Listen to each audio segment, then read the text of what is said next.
Hello guys, here is Hasselhub. My name is Michele Galluccio. I'm from Italy. You can call me Michael. My friends and I are here to try to help you in your financial journey. And today we are going to talk with Dylan Israel. He's a coder and an entrepreneur originally from California and right now living his life in Tampa, Florida. Let's begin. Videos about what are market makers, how it's possible for workers to offer free trades and stuff like that. It's something that I can it can be useful for somebody else, and if people like it, I'm happy about it. But yeah, that's how I hope people will appreciate that. Um, let's talk about more technical stuff. Which type of code did you start first with? Was it HTML? Was it CSS? What was that? Yeah, I mean front end development in general. So started out building basic pages in HTML and CSS. Moved on Okay, to some more advanced stuff using a little bit of JavaScript and okay. jQuery at the time. Okay. Okay, because back in the days, even for doing normal websites on WordPress, you had to know how to code, right? Or not. I mean it depends. So like my first internship was using WordPress, and a lot of it was sort of content management, just updating this, doing X, Y, and Z. Some of it was diving into the template and making edits and stuff like that. Hold on. Mikey, I was curious of asking a couple of questions more about maybe on your finances and how you manage them, like because you were a college dropout, right? Hmm. And so how did you make that change, that transition from being a college dropout and having like your own work, your own job, and I mean you're selling courses about how to code and how to improve your skills, right? So how did you make that transition from being like just a student that drop out of college and make it into the coding world? Yeah, I mean, the truth of the matter is just by working hard and a lot, a okay. lot, a lot, a lot. So I didn't just drop out. I came up with a plan of how I was going to drop out successfully. So when I did finally drop out, it was after I took a 3-month internship doing at a dev shop, and I then got a full-time job, not for a lot of money. It's about $45,000 in Los Angeles, and there it was working at a software company, not even writing software. And during that point in time, I dropped out of school, and for 9 months I studied every single day. And it was like an hour in the morning, 3 hours after work, like 8 to 14 hours on a Saturday and Sunday. It was obscene how much I was working and coding. And I was doing YouTube videos while I was doing that whole thing. And I finally got my first job out here in Florida, where I've been about 4+ years now, and just have been continuing to grow and grind. And now I'm at a large organization, probably one of the best privately held companies in the world, and it's just working hard. I mean, it's Yes. very cliche, but just putting in the time, the effort, and the energy consistently too, every single day. Yeah. Yes. Yeah. Going back to your YouTube channel, do you think it was easier back in the days, or it's almost the same to grow a successful YouTube channel? Um, I mean, I think for the most part, if you consistently put out value, people will find it and they'll like it. Um, Okay. and I also think people shouldn't be too worried about growing a YouTube channel. I think if you look at YouTube as a business, that you're kind of looking at it wrong. It's not a traditional business, because a traditional business takes capital. YouTube takes time, and there's a social aspect of it as well. Okay. Um, I always tell people who are interested in doing a YouTube channel is that do it for you, but make concessions on how you're going to do it for others, but don't Uh, directly do it for others. Because if you do, what's going to happen is you're probably going to give up. Like people give up on things that they don't see immediate results on. And YouTube typically isn't something you see immediate results on. It's a slow drip over time that sort of builds up. Yeah, it's definitely not a 100 meters run. It's a marathon. Exactly. Um, I wanted to ask you, let's say I want to start in the world of coding. Which books would you recommend? Do you have, I don't know, any guide where to start? Yeah. So where to start? I when I was learning, I didn't really use books. I use books for higher level things. I think there's a lot of great resources online. Free Code Camp Yeah, is probably my favorite one. Covers quite a bit in full stack development and front end development, and really will get you up and running. You can also do Code Academy, but um, I haven't checked them out in a while. But Free Code Camp really would do it all. That and YouTube. As far as books to okay. get better, to become better software engineers, there's a couple books that I'd recommend. Oh, I guess I'd also recommend the book, The Complete Software Developer's Career Guide. This is just an introductory book that's going to tell you about the industry and everything there. It's not going to teach you how to code, but I think it's Okay. important because I've mentored quite a few junior developers in their first role that don't know some basic first-hand knowledge of how the industry works, and it's a little scary. So I definitely would recommend reading that. But if you already know how to code, the two books I'd highly recommend is Clean Code and The Clean Coder. One is going to teach you how to write software professionally, and one's going to teach you how to be a professional software engineer. Okay. Okay, okay. And I wanted to ask you, um, there is a very popular platform in the coding area that is GitHub, Oh, but many outsiders don't understand it and don't know what's the role of GitHub. And when they saw the headline that it was bought from Microsoft, they didn't understand. What would you say about GitHub? Why is it necessary? yeah. I mean, if people don't understand GitHub, all you have to really explain to them is like, do they understand what the value technology brings? And people do, right? Technology and software controls a lot of people's lives, and they say that technology lives in GitHub. So like, I mean, because that's really what it is. It's a vault of technology, and Microsoft bought the rights to the vault. They didn't buy the technology, but they are essentially the protectors of that in GitHub. Okay, okay. okay. We'll maybe cover the story of the founders in our series. Um, Hold on. I have a question for you, Dylan. Hmm. Um,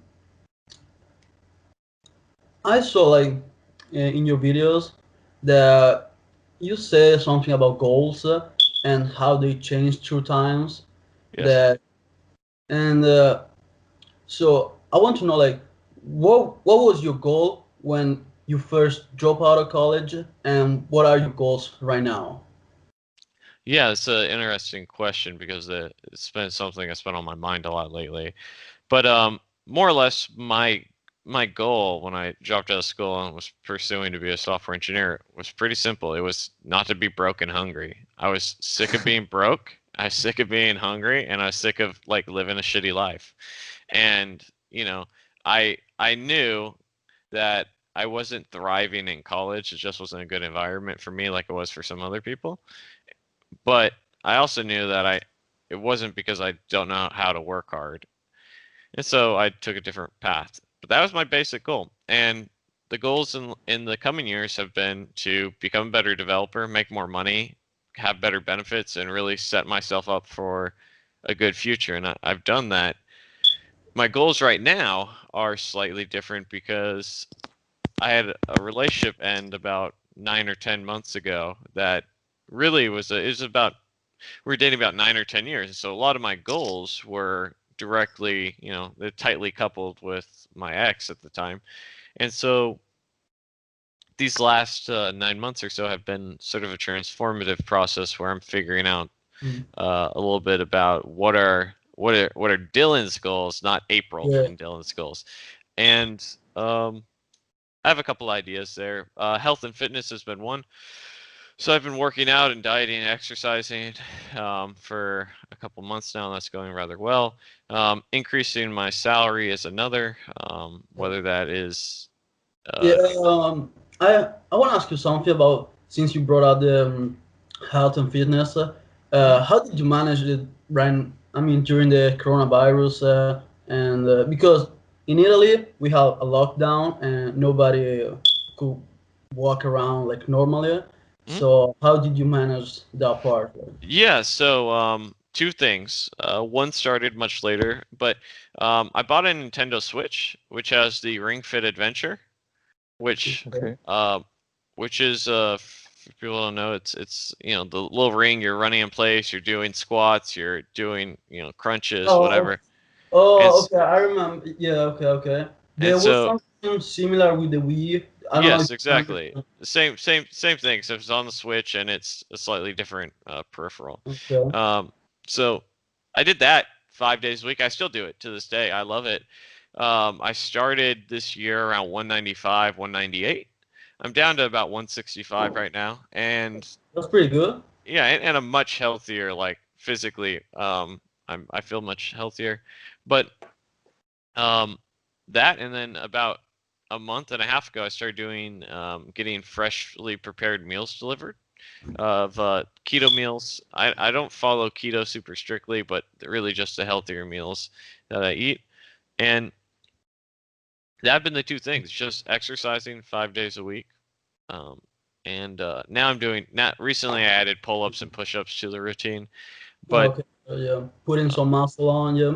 yeah, so but I mean that's been pretty much it. Just the Ring Fit Adventure. I looked up. So apparently I'm ranked in Ring Fit because I've been doing it so long that I'm Oh, for the total exercise time I'm ranked like 2,000 right now out of oh, okay. I mean, which how not many people there in? So. so 4 million plus. So like Oh my God, oh, that's pretty good actually. yeah. Yeah, Yes. congratulations. Yeah, so it's like, okay. I just randomly saw that the other day. I shared it on my Facebook story. I thought it was kind of funny. But yeah, man, I've just been doing that and um I would say, other than the physical health, for me, the hardest thing this year has been mental health with the pandemic and everything. Yes, yes, Yeah. definitely. Yeah. Like Because in staying Latin. alone is bad. Yeah. Yeah, oh yeah. We got like the saying in Latin that is mens sana in corpore sano. So it's like your mind is gonna be healthy when your body is gonna be healthier. So that two things are correlate to each other. So you Yeah. gotta working out to have a good mindset too. And I mean, it's normally it's that way too. So how do you feel like right now after a few months of working out? Like pretty good. Actually. Yeah, yeah. I mean, I feel much better, but this has been a long process for me. Yeah. Mainly because it's the again, relationship ends during pandemic. It gets a little hard to date and it gets a little hard to move Yes, forward. But definitely. I came up with a whole plan of how to get better, and so I read a bunch of relationship books and communication books to better myself and do some self improvement mentally as well as physically, and actively have been going on the path of figuring out what my goals are and um, just really trying to be self-aware that what was working for me then isn't the same as what's going to work for me now and understand that it's not going to happen overnight. But yeah, I'm definitely feeling much better than Yeah, I was earlier in the year. yeah. And I'm really interested about. I mean, not like your relationship in what it is, but more like since I know like coding, yeah, it takes a lot of times. Like I heard like crazy story about like people coding for like 10, 14 hours in a row straight. So how did you manage like your old relationship with your work that I mean I think got up a lot of time. So Yeah, I mean, not very well because it ended, I suppose. I But like, mean you know, yeah, that makes sense. My bad. uh, yeah. So it's, I mean, so I was, my mentality was like, so. my ex-girlfriend and I at times were like sleeping in a living room on floors, and like things were really rough when we dated 10 years ago when I was delivering pizzas, and like, she was still in school and all this sort of stuff. And so like we had rough times. And when I came to Florida for my first dev job, it was one of those situations where I was like, never again will I ever be broke. And so I just worked every day for about 3.5, 4 years. And like, I didn't spend much time with her, to be honest. Like, we spent time together, but it was more like productive time. Like, we're running errands, we're doing X, Y, and Z. And like, and so, it was just one of those things where like I was so focused about the future, and I personally didn't take the time to enjoy the present, and that really impacted. Now, there's benefits to that. I have passive income streams that are making me money. I've built up. I work at a great organization. I get interviews at the top tech companies whenever I want to. If I ever want to study and go and work at Google or Yeah, I Microsoft or mean, you're Facebook. not anymore in the same situation you were back then. Like you Yeah. were struggling, even like for each meal. I think what you said, but right now it's way better. But you're still working. It's still a process. I think. Mhm. Yeah. Um, Dylan, I wanted to ask you, going back to your college days, do you think college incentivizes entrepreneurship enough? No. Or you just have to follow the rules and that's it? Yeah, no. I mean, at least as someone who spent like 5 years in college, I could tell you that I don't think it does that at all. What college incentivizes is memorization. Um, there's a reason why C students typically are more likely to be millionaires than A students, right? So like, what if you say, okay, well, an A student clearly succeeded more in college? Why is that? Well, they were better suited to the memorization of, hey, can I pass a test next week? That's really what most college is about. Can I pass a test? It's not about, can I do something? It's very Yeah. rarely is it, can I do something? But the C students, usually those are the ones that maybe the memorization's not there, but they're the doers. They actually go and do something. And Yeah. my general thought, at least in the States, I've heard it different in other countries, but in the States, for the most part, it's about, can you pass the tests? And I don't know about you, but I've been working as a software engineer for many years. No one's ever asked me to take a test. So like, Yeah. they asked me to build things, they Yeah. asked me to design things, they asked me to do things, and Yeah. there They was ask to do stuff to be able to solve problems and make solution about it. yeah. Yeah. And I would say that also the feeling to have the back against the wall makes you think differently. So you find new solutions. Do you think, is that right? In school or outside of school? Um, the if you face difficulties in school, you'll try to find new ways to do things, new ways to reach a goal. Otherwise, you just have to pass the test, get the piece of diploma, and then look for a job. Instead, maybe the C student, since Oh. he's Yeah. struggling, Yeah. he finds other ways to reach his goals. Yeah, the problem with that though is that in a college environment there aren't any other ways, right? Like, it's not like, oh hey, we have No, our fun. I mean, the difficult, the struggle that you face in college makes you think, gives you a more entrepreneurial spirit that you'll bring to the working Okay, environment. okay. Oh I think I know what you're trying to say. It's more about like if you don't, if you're not succeeding like in school, you're trying to find another ways to be successful in life. Something like that, Mondo, Giacomo. Yeah, yeah, yeah, yeah, yeah. I exactly. mean, so I think a lot of people, and it took me a while to realize that there's nothing wrong with quitting. And there's this stigma about quitting things that, you're a quitter, you don't try, you gave up. But like,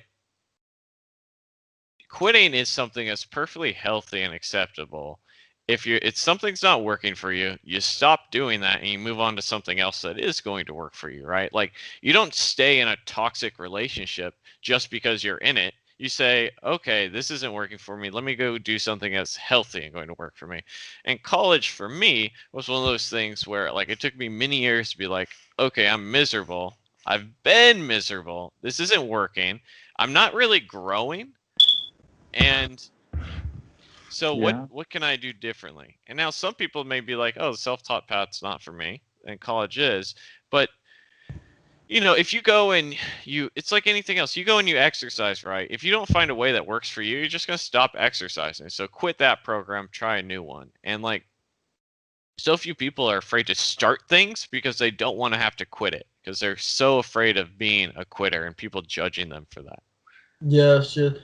Look, I totally feel what you're saying because I'm here in college and I'm here with a basketball scholarship, but like I got injured during the summer, so right now I'm not practicing anymore, and I'm doing rehabs. And basically like since like we're like probably like 40 people in my team that have tried out, and I just decided to go redshirt this year for my own health, and recovery. But like my old teammates that of last year, they everyone was like, "Yo, you gotta keep grinding, you gotta working out, you gotta get back on track for this season and that kind of stuff." And I was like more like, "Man, I don't feel it." Uh, and I don't think there's nothing bad of just taking a year off of basketball, see working on other stuff, working something different, growing another field of my life. I mean, basketball is not like my life. Like from, I was thinking more like, 5, 10 years from now, I'm gonna live about basketball. I don't think so. So it's better if I'm right now. I'm trying to like start growing other stuff in my life than just focusing on something that is not going to last forever. You know what I mean? So I felt like what you're saying about like being a quitter or something like that. But it was hard. But right now, I just kind of get used to it. Mhm. So, but I definitely felt that. And also like in the past seasons where like there were more quitters, and yeah, definitely about it. Going back to the to tech, you said you can have interviews with Google, Facebook whenever you want. In order to get hired by these companies, what is the path, and what are they mainly looking for? Are they looking for mainly at the, I don't know, degree from a certain school, or you have to show them skills, practical skills? What is the main thing they're looking for? Yeah, so I mean, what they're looking for people who are interesting. I mean, to get your foot in the door, right? It could be the degree from a nice school. It could be someone with a nice project. It could be someone that's passionate in the space, right? Like I don't have a degree. I get they're interested in me because I've built courses and a YouTube channel and podcasts, and I've done these things that say, "Oh, hey, this guy likes software. He's passionate.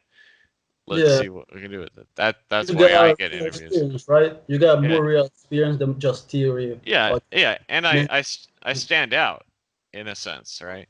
But what they interview on is differently, right? The interview is pretty much everything you think it'd be. It's a technical interview. It's space-time complexity, complexity analysis, big O notation, binary search trees, data structure and algorithms, all that sort of stuff. That's what they interview on, and that's something I'm studying right now because as somebody who hasn't touched that stuff since I was in school, most of that stuff is just stuff I don't use on a daily basis. I do a lot of front end engineering. There's little to no little to no data structures and algorithms in front end engineering. But if you want to go work at one of these big tech companies, it's worth putting the time into study to do that because, like I hit up for a role for Amazon the other day for $250,000. And it's like I'm not making anywhere near that, right? I make good money. I make six figures, but I'm not making $250,000. And the only getting that interview is not hard. Passing the data structure algorithms, gauntlet for 5 hours, that's the hard part. But if you do, even if you spend a year studying that stuff, to get a role at one of these companies, change your life. Wow. Wow. Yeah. I saw some videos from your fellow tech YouTubers, and some of them got jobs at financial firms. Which skills are more required from financial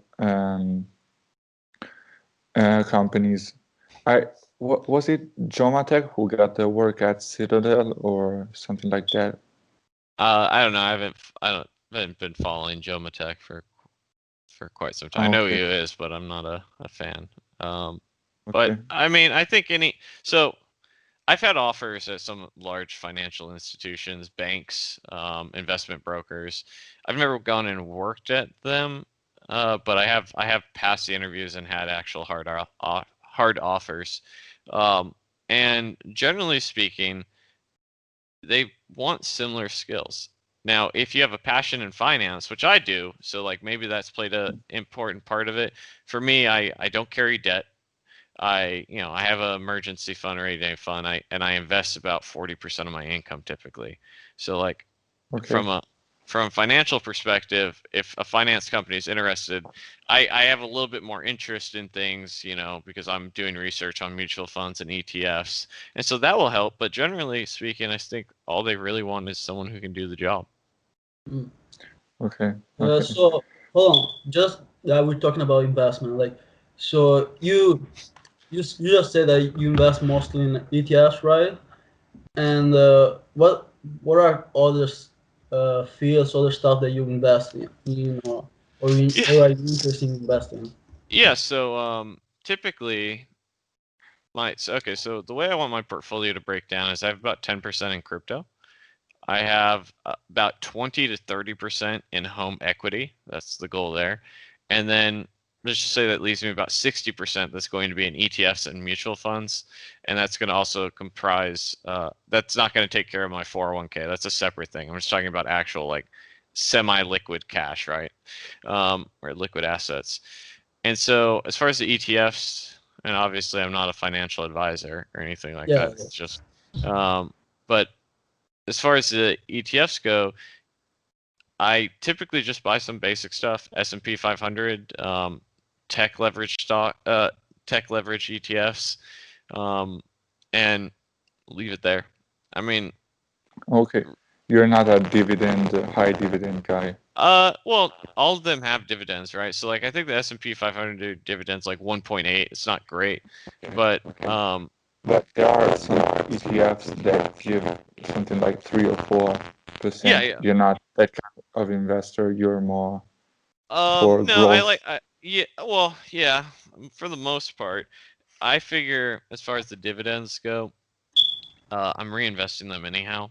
So like the short term gain of like let's say a 3% dividend versus a 2%. Really, right now, it's not going to matter, right? If I have 40 grand invested in some side accounts, right? Like, what am I going to make extra $200 a year, extra $300 a year, right? It's not a ton of money, but generally speaking, I think that's a good idea to be like dividends. I just don't think. I don't think people should choose their investments based off of what the dividend return is. I think they should choose their investments based off of level of risk and total return. So, otherwise, like, why would you ever buy a house, right? You're building up equity, right? Which is the same thing as growth in a company. Are you only in the US or are you investing elsewhere? The only thing I have invested externally is a global mutual fund that my 401k goes into. So like one fourth of my my mutual fund breakdown is pretty straightforward. It's a growth, aggressive growth, international, and I forget what the other one was. But about a fourth of my 401k mutual fund is in international. Okay. Okay, Do you okay. ever invest in single stocks or Yes, no? yes, I do. Although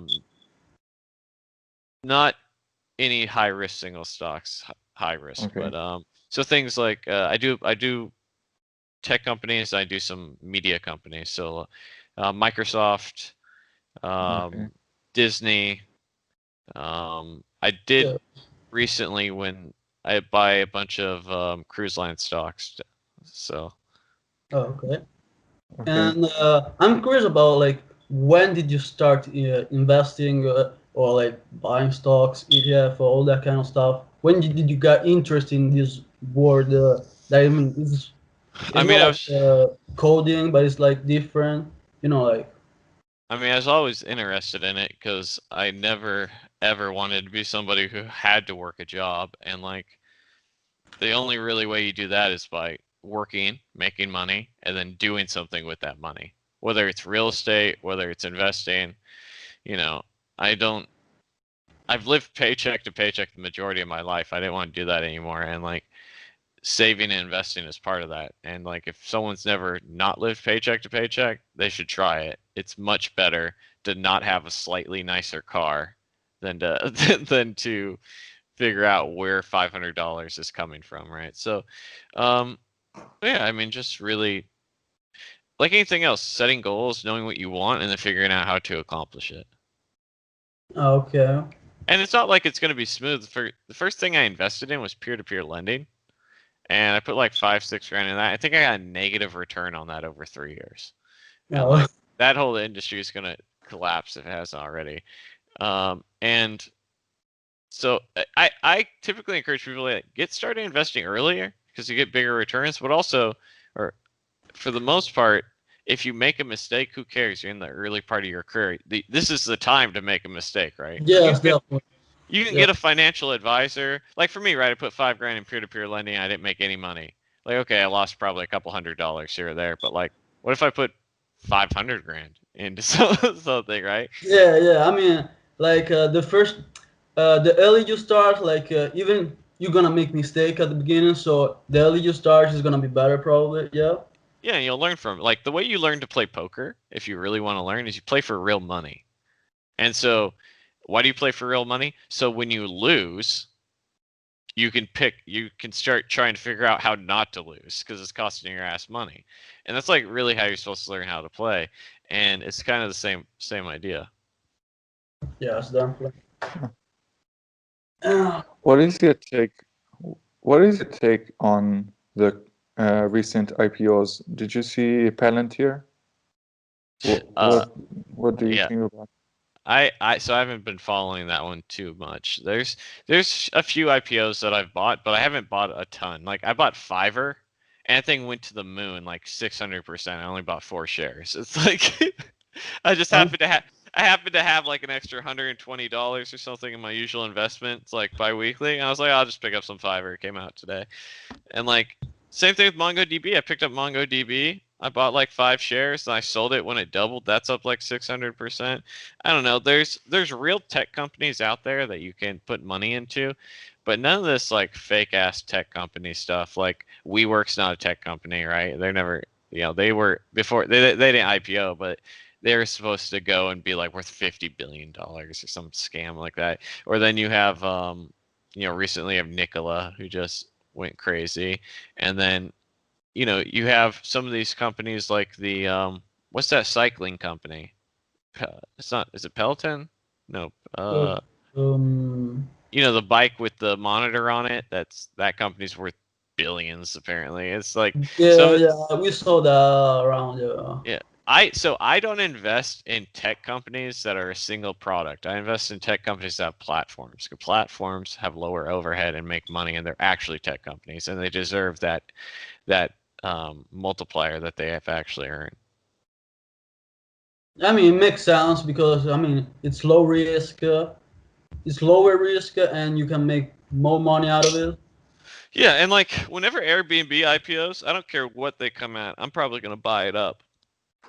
Like I don't care if it's $5,000 a share. Fine, give me one. Like like Yeah, yeah, I feel, yeah, yeah.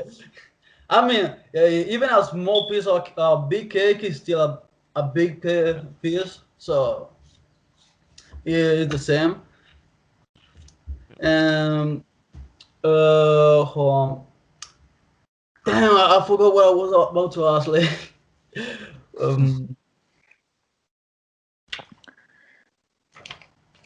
um, fuck. I'm totally blank right now. Like, oh my god. He had to wake up early this morning for for this Yes, definitely. interview. Does Oh yeah, yeah. do you think? Oh, okay. Yeah, I Sorry. just remember. My bad. I'm sorry. Um, normally, like, what are your day in a life? Like, you wake up, I don't know, like 6 a.m., go work, do some workouts, and then like come back home and grinding again, or like what you do normally, like in your Yeah, life. so I've been working from home for about a year and a half, and I wake up about 7.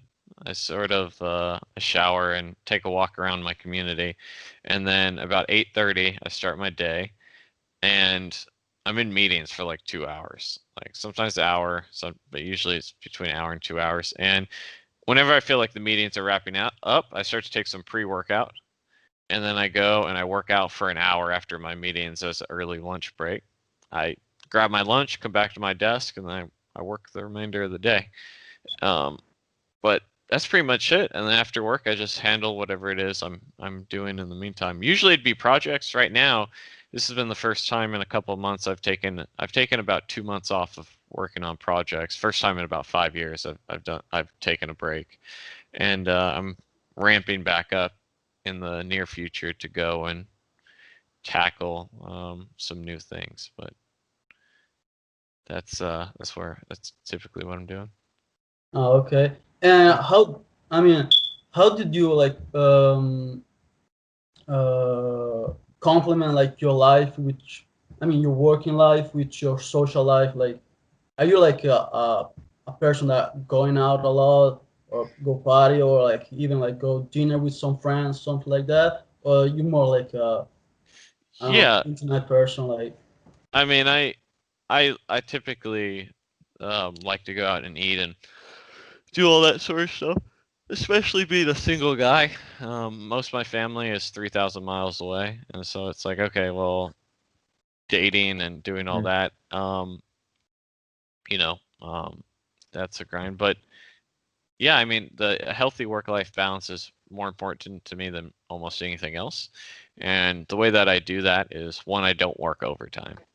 And so like I refuse to work overtime, and I make that very clear during the interview process. I make that clear when I'm on the team, and I've never had an issue with it because I can deliver in 40 hours a week. You get what you get. You're actually getting 40 hours a week of work.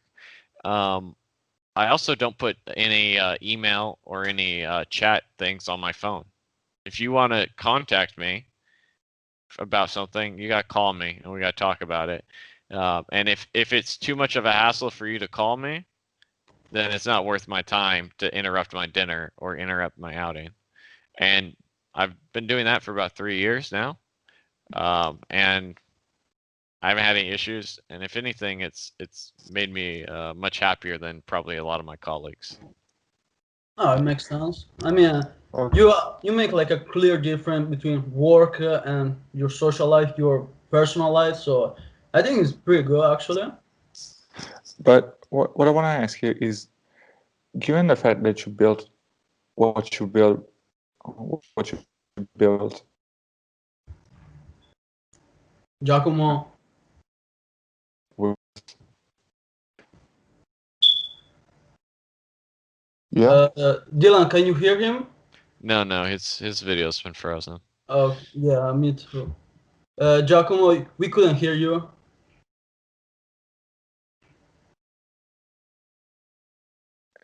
yeah, Hey, just so you guys know, I have another meeting in about 15 minutes here at 10 a.m. Oh, okay, Eastern.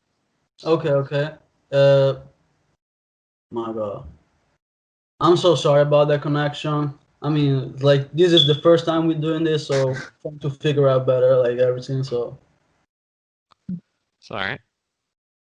Giacomo, you good? No. No. No. Okay. Let's see if we can hear you now. Yeah, what was your question? Uh, can you hear me now?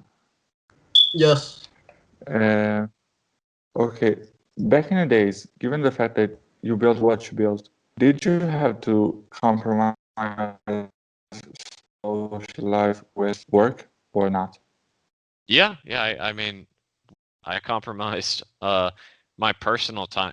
I wouldn't even call it a compromise. I've sacrificed. I sacrificed a social life and at in all regards, probably my relationship to go and build up passive income streams and progress my career. I wouldn't say I really sacrificed for my workplace, but I did sacrifice for my career. And you know, would I do it again? Maybe. I probably. But I probably would have been more aware of the impact that the sacrifice I was making was also a sacrifice that my partner was making as well, which wasn't something I was truly aware of.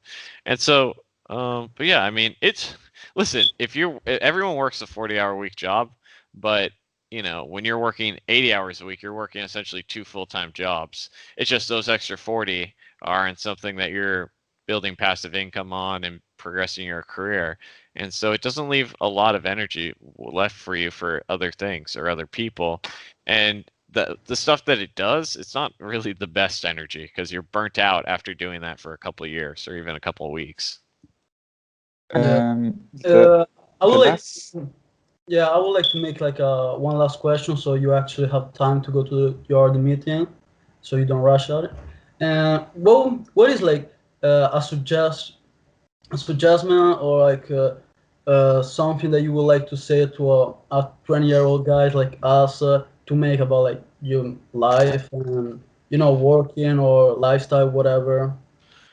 Yeah, so two things. One is money is important. It's not everything, but it is something. And setting up your financial future is one of the key things to make you stress free, or maybe not stress free, but lower stress and have a good life. And so, carrying no debt, having 3 to 6 months of expenses, and investing not only into a investment account but also into a 401k for your future. There's nothing more I could recommend to anybody than that. The second thing is a consistent effort of something that's going to progress you that's not your typical 40-hour week job. So if you're a full-time student, you do all your student stuff, but then an hour a day for the rest of your life, you work on something extra. And that momentum is going to carry you through. It could be a YouTube channel, could be a blog, could be it could be you being a weightlifter. It really that extra, but you need something that's going to propel you in some aspect of your life. And in my case, I chose something that's career based, but it doesn't even have to necessarily be that. It could be, and it wouldn't be a bad choice. But doing that extra 1 hour a day, 2 hour a day, stuff that's going to propel you. That's what you should be doing with your as part of a lifestyle. So Gotcha. Giacomo, you were about to say your last okay. question also. Uh, yeah, can you hear me now? yes, Yes. Uh, the um, the hot topic for about 2 weeks now has been living California. yes. Uh, do, do you feel the same? What do you hear from the people that you know? Is it a real, is a long-term thing, or is just people trying to make views on YouTube? So I've thought California's been a shithole for like a decade plus now. So I've been wanting to leave California for I didn't just leave for a dev job. I mean, I did, but I also I also wanted to leave California more than anything else. Um, the cost of living is ridiculous. The equivalent salary I would get is probably about $15,000 more in California than what I currently make in Florida, while the home prices are, $1 million for the average home. Most of my friends who work there that don't make software engineer salaries, and even the software engineers, they can't afford to buy a house. They can't afford to save for their future and retirement. It's ridiculous. The the taxes are out of this world, and there's an unfortunate homeless epidemic in the city that's getting worse and worse, and people are sleeping on the streets nonstop, and there hasn't really been a plan to fix any of it. The traffic's ridiculous. When that job I talked about, where I was working and studying every day, some of those days to go 22 miles took me 2 hours with traffic. Yeah, one way, and it's like on a good day it was an hour. So it's a horrible place to try and build your financial future.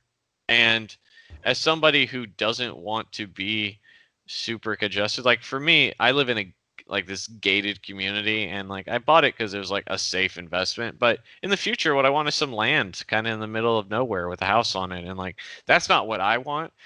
But you should leave California if you want a financial future. That's the truth of the matter. You shouldn't have to making more than the average family should be enough for you to buy a house.